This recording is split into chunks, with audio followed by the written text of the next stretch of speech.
You used to be the person who couldn't stop learning. You'd fall asleep with 3 books open and wake up already thinking about a new idea. The world was full of doors, and you wanted to walk through every single one of them. And now you're staring at a blank screen. Not because you're lazy. Not because you suddenly stopped caring. Something more frightening than that. The thing inside you that used to light up when a new idea showed up, the engine that ran your entire life, has gone quiet. You scroll past topics that should fascinate you and feel nothing. You open the project that used to thrill you and feel a heavy, gray drag where the excitement used to live. You're tired in a way sleep doesn't fix. You're tired of yourself. And the worst part is, you can't really explain it to anyone. The people in your life keep telling you to just take a break, do less, watch something stupid for a weekend. And you try, and it doesn't work. The break doesn't recharge you. It just makes the gray louder. Take a breath, because here is what nobody is telling you. You don't have regular burnout. You have a very specific kind of crash that happens to brains wired the way yours is, and standard burnout advice is one of the worst things you can do for it. There's a name for what's happening, there's a mechanism behind it, and there's a recovery approach that actually works for your kind of mind. And almost no one in the wellness world is talking about it because the whole burnout conversation was built around a different kind of brain. Today, I'm going to give you the version that's actually yours. In the next few minutes, I'll walk you through exactly what's happening inside a curiosity-driven brain when it crashes, and why the underlying mechanism is different from typical burnout. I'll name 3 traps your wiring walks into every single time. I'll explain why the standard rest and reset advice quietly makes you worse, not better. And I'll give you a recovery framework built specifically for an interest-based brain. Stick around for the 3rd trap especially. That's the one almost nobody sees coming, and it's the one that ends careers and identities. If you've ever burned out hard and felt like nobody around you actually understood what you were going through, you're with people who do now. Subscribe and let's go. Let's start with the mechanism, because once you understand it, everything else clicks into place. Most burnout is, at its core, a stress problem. The body is producing too much cortisol for too long. The nervous system is locked into fight or flight. The person is overworked, overwhelmed, depleted. Reduce the demands, calm the stress response, restore. Your burnout has a different engine. Your brain runs on novelty. Every time you learn something new, every time you make an unexpected connection across 2 unrelated fields, your brain releases dopamine, that small neurological reward that produces the specific feeling of being lit up. Researchers have mapped this in detail. The mesolimbic dopamine system fires when you encounter something genuinely new, and it fires harder in brains that are calibrated for novelty seeking, which is exactly what a pattern weaver brain is. That dopamine isn't a luxury for you. It's the actual fuel that runs your life. You don't engage with the world the way an importance-based brain does, which engages because something matters. You engage because something is interesting. The dopamine hits from novelty are what generate the energy to engage at all. Now imagine running a high-performance engine on a fuel that is slowly draining. That's what's happening. Therapists working with creative and neurodivergent clients have started describing burnout itself as a state of biological dopamine scarcity, a motivational drought, not just an emotional exhaustion.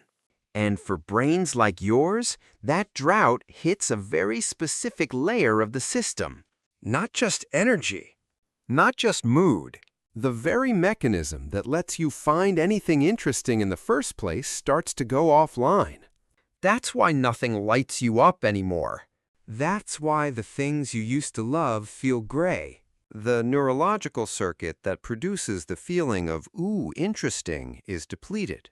And without it, you don't experience yourself as the same person. This is the part nobody warns you about. For most people, burnout means I'm exhausted.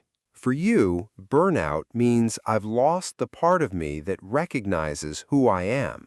Now, let me walk you through the 3 specific traps your wiring keeps walking into. Each one is a documented mechanism, not a personality flaw. The first is the hyperfocus loop, and it produces almost all of your best work and almost all of your worst crashes. When a brain like yours latches onto something genuinely fascinating, it can sustain attention with an intensity that looks superhuman to other people. Hours disappear. Meals get skipped. Sleep gets pushed. To the person inside it, this feels glorious. It feels like the engine finally running at full power, and you finally being who you were always supposed to be. Here's what's actually happening underneath, and here's what clinicians studying ADHD and interest-based burnout have been documenting for years.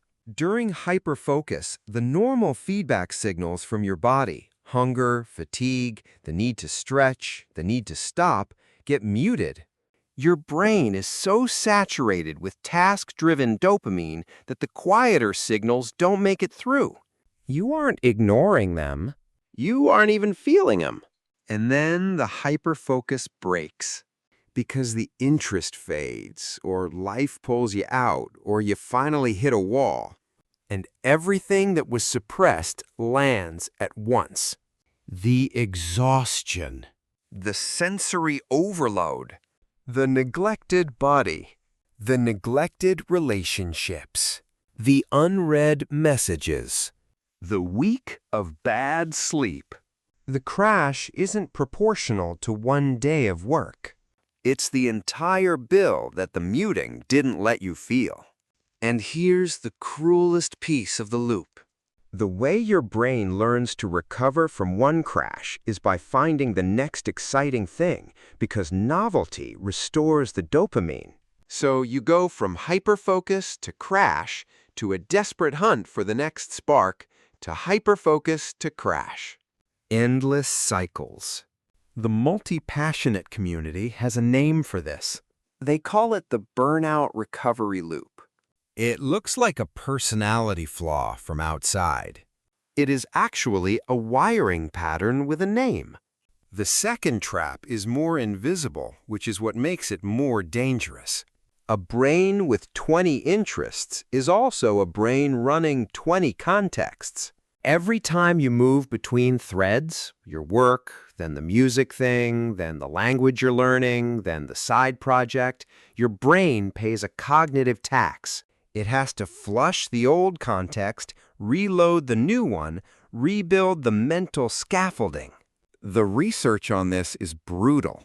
Studies from Carnegie Mellon and the University of California have measured that a single context switch can cost roughly 20% of your cognitive capacity, and full refocus after an interruption averages over 20 minutes. Heavy multitasking has been measured to drop functional performance by something equivalent to 10 IQ points during the multitasking itself. A 2025 survey of 15,000 knowledge workers found that 38% named context switching specifically as a major burnout factor. Now run those numbers on a pattern weaver. You're not switching 3 times a day. You're switching constantly, internally, often without even noticing. Your brain has open tabs your computer doesn't even know about. The cost compounds, and the people around you can't see it because each individual switch looks fine. From outside, you look curious. Inside, you're paying a bill that gets larger every hour. in a currency only you can feel. Here's the part that makes this trap so specifically dangerous for your kind of mind. The thing that makes you valuable, the cross-domain weaving, requires running many contexts at once. You can't stop doing it without stopping being yourself. So the answer isn't fewer interests. The answer, which I'll get to, is how you carry them. This is the one almost nobody sees coming. It's the one that ends careers, kills projects, and quietly dismantles entire identities. When a curiosity-driven brain finally exhausts itself, the first thing to disappear is not the energy. It's the curiosity itself. The very mechanism that has always restored you, getting interested in something new, stops working. Read that again, because this is the part that genuinely scares people the first time it happens to them. Your whole life, when you've been tired or sad or stuck, what brought you back was a new idea. A book that grabbed you. A skill that called to you. A topic that pulled you down a rabbit hole and reminded you what aliveness felt like. That was your reset button. That was always how you came home to yourself. And one day, you press it and nothing happens. You scroll through topics that used to light up your whole nervous system, and they read like a foreign language. You open the project you used to live inside and feel nothing. You try to find something new, and nothing is new anymore. The mind that has spent its whole life seeking has, for the first time, lost the ability to seek. This is what researchers and clinicians working with neurodivergent and creative clients are increasingly recognizing as the deepest layer of interest-based burnout. When the engine that runs on curiosity runs out of fuel, curiosity itself goes dark. And because curiosity has always been your identity, the darkness feels existential. It feels like you have died as a person, and only the body is still walking around. If you've ever felt that and not had words for it, those are the words. It is real. It has a mechanism, and it can recover.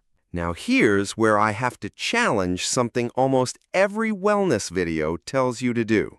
The standard burnout playbook goes like this. Do less, watch television, scroll mindlessly, let your brain go blank, numb out for a weekend or two, and you'll come back fresh. For an importance-based brain, this often works. The cortisol drops, the system resets, capacity returns. For your brain, that prescription is closer to poison than medicine. A brain that runs on interest doesn't recharge through passive numbing. Passive numbing actually deepens the dopamine drought because your brain isn't getting the small reward signals it needs to come back online. You watch 6 hours of a show you don't care about, you scroll through content that doesn't engage you, and you feel emptier, not better. And then, because you're a thoughtful person, you blame yourself for not being able to rest the way normal people rest. You're not broken. You're being prescribed someone else's recovery. The actual rest your brain needs is paradoxical.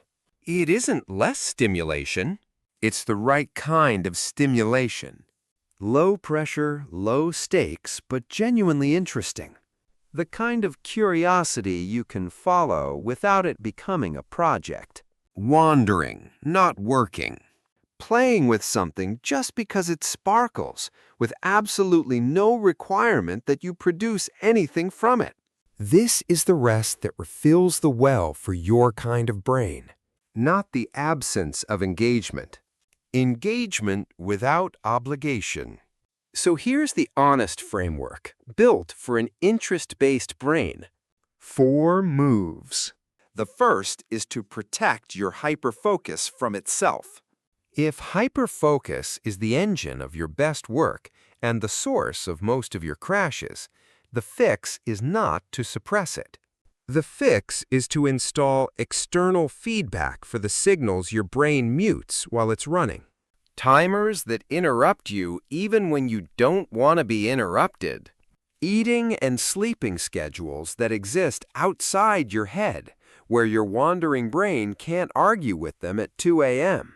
A trusted person who is allowed to tell you to stop. You aren't shutting down the engine. You're installing the safety equipment that high-performance engines come with by default, and yours didn't. The second is to cut your contexts ruthlessly during recovery. Not your interests, not your identity. Just the number of active threads you're running through any given week. The context-switching research is unforgiving, and a brain in burnout simply cannot pay the tax it could pay when it was healthy. Pick 3 threads to keep alive. Put the rest in a list and let them wait. They will not vanish. They will not die. They are waiting for you in a list, and a list is not a graveyard. The graveyard is what happens when you try to keep all 20 alive while your nervous system collapses under the weight. The third is to feed your curiosity the right kind of food while you recover. This is the paradoxical move. The instinct will tell you to engage with nothing. That instinct is wrong for your brain. What you actually need is low-stakes novelty. A walk in a neighborhood you don't usually walk. A conversation with someone you don't normally talk to. A book in a field you have no professional interest in whatsoever. A documentary about something genuinely strange. You aren't trying to produce anything. You are just letting the dopamine system register that the world is still interesting in tiny, safe doses until the bigger engine comes back online. Curiosity is the medicine for a curious brain, just at a smaller dose than you're used to. The fourth is to let yourself unmask. This one comes straight from the clinical research on interest-based burnout recovery. The exhaustion is not only from your work, it is also from the work of performing as a more typical version of yourself in a world that doesn't quite know what to do with the way you actually think. Find the people in your life who get it. Spend time around them without performance. If you don't have those people nearby, find them online, including, if it helps, a community like this one. Being genuinely seen by even one person who understands what your mind is actually doing is more restorative than a week of vacation in the wrong company. Before the close, one thing I need to say honestly. If what you are experiencing has moved past burnout, if it has become persistent hopelessness, sustained darkness, thoughts about ending your life, or an inability to do basic daily living, please reach out to a mental health professional. The framework in this video is for the specific kind of crash that brilliant, curious minds experience. It is not a substitute for clinical care, when clinical care is what you need. You deserve both. Both can be true at the same time. Let me leave you here. What is happening to you, if you are in this place right now, is not a sign that your gift was a lie. It is not proof that you should have specialized and lived a smaller, safer life. It is not evidence that something is fundamentally wrong with the way your mind works. You are running a high-performance engine that nobody ever handed you the maintenance manual for. The world taught you how to ride the curiosity. It never taught you how to tend to it. So you ran the engine until something broke. That isn't a personal failure. That is the predictable cost of being a kind of mind that nobody around you knew how to support. Naming the pattern is the first step in breaking the loop. You do not have to keep cycling between blaze and ash. You can learn to run this engine for a long, long time. But you have to learn to run it on its own terms, not on someone else's burnout playbook. The curiosity is still in there. It has not died. It is sleeping, and what it is waiting for is the right kind of waking.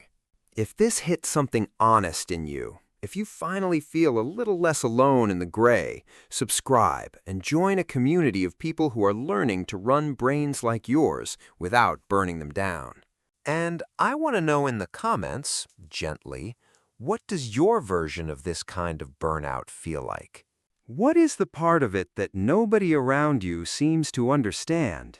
Drop it below. Someone here will see it. Thanks for watching.